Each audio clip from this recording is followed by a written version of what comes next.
Bonjour à toutes et à tous et bienvenue sur cette chaîne YouTube du Ministère Précepte. Et aujourd'hui, nous allons voir la guérison de cet aveugle de naissance guéri par Jésus-Christ. Donc nous allons aller dans le chapitre 9 de l'évangile de Jean. Vous allez avoir à l'écran le texte qui va s'afficher. Nous allons marquer Jésus ainsi que l'aveugle. Voilà, n'oublions pas que nous sommes dans l'observation et nous allons l'interpréter juste ensuite. Jésus vit en passant un homme aveugle de naissance. Ses disciples lui firent cette question. « Rabbi, qui a péché, cet homme ou ses parents pour qu'il soit né aveugle ?» Jésus répondit « Ce n'est pas que lui ou ses parents aient péché, mais c'est afin que les œuvres de Dieu soient manifestées en lui. Il faut que je fasse, tandis qu'il est jour, les œuvres de celui qui m'a envoyé. La nuit vient où personne ne peut travailler. Pendant que je suis dans le monde, je suis la lumière du monde. » Après avoir dit cela, il cracha à terre et il fit de la boue avec sa salive, puis il appliqua cette boue sur les yeux de l'aveugle.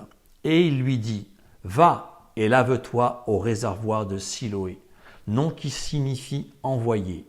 Il y alla, se lava et s'en retourna voyant clair.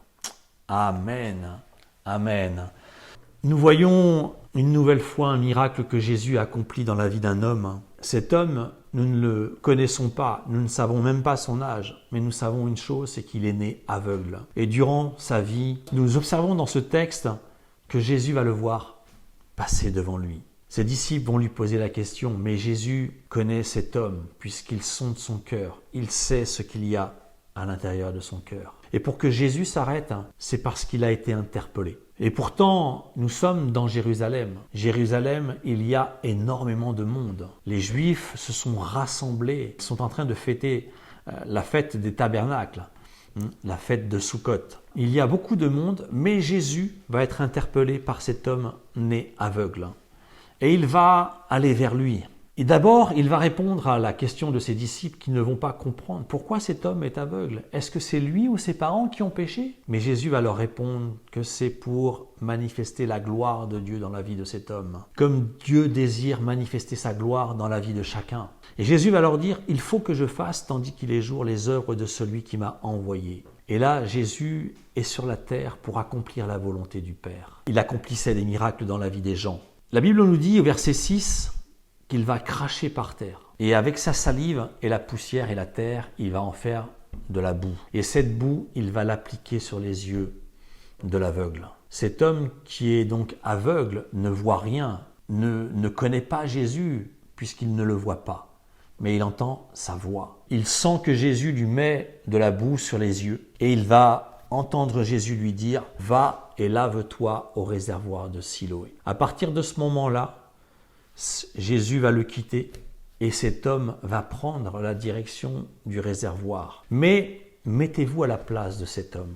Vous ne voyez rien. Vous entendez un homme qui vient vers vous, qui crache par terre, qui fait de la boue et qui met cette boue sur vos yeux. Vous ne savez pas qui il est. Vous entendez du bruit parce qu'il y a la foule à côté, il y a plein de personnes. N'oublions pas que Jérusalem, il y a beaucoup de monde à cette période. Cet homme va écouter la voix de Jésus et il va obéir. Il va donc prendre la direction du réservoir de Siloé. Et la Bible nous dit qu'il y alla, donc il va obéir à la parole de Jésus. Il va se laver le visage, donc faire disparaître cette boue. Et la Bible nous dit qu'il s'en retourna voyant clair. En ayant obéi à la parole de Jésus-Christ, il va recevoir la guérison.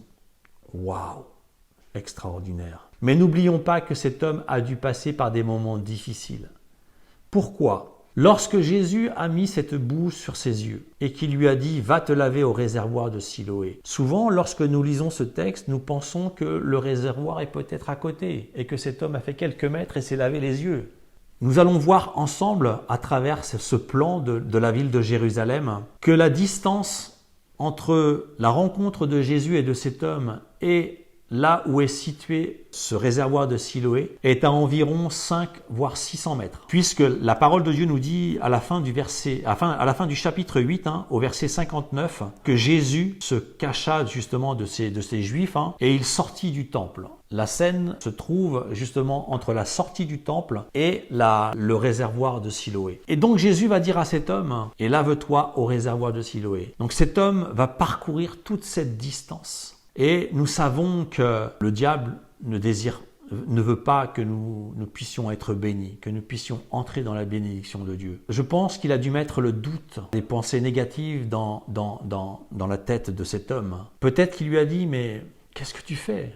Tu écoutes la voix de cet homme, mais tu ne le connais même pas. Il a mis de la boue sur tes yeux, mais c'est du n'importe quoi. Trouve quelque chose pour te laver les yeux, c'est du n'importe quoi. Mais la Bible nous dit que cet homme crut à la parole de Jésus. Et il va aller droit au but. Il va aller jusqu'à ce réservoir de Siloé. N'oublions pas que la ville est pleine de monde. Il a dû croiser des personnes qui avaient peut-être de l'eau sur eux et qui leur a peut-être dit, écoute, viens, je vais te laver les yeux. J'ai de l'eau sur moi là, je vais te laver les yeux. Cet homme a refusé. Il est passé devant peut-être de nombreuses boutiques qui, eux aussi, lui ont peut-être proposé de lui laver le visage, lui laver les yeux. Mais il a refusé. Il n'a écouté qu'à une seule parole, la parole de Jésus-Christ. Et il a parcouru toute cette distance jusqu'au réservoir pour recevoir la bénédiction. Alléluia. Prenons exemple sur cet homme. Lorsque Dieu vous donne une promesse, gardons-la dans notre cœur. Ne laissons pas les doutes, ne laissons pas l'ennemi, ou même peut-être des personnes de notre entourage. Ça peut être des frères et sœurs, ça peut être des membres de nos familles ou des amis, vont peut-être nous empêcher de garder ce que Dieu a mis dans nos cœurs.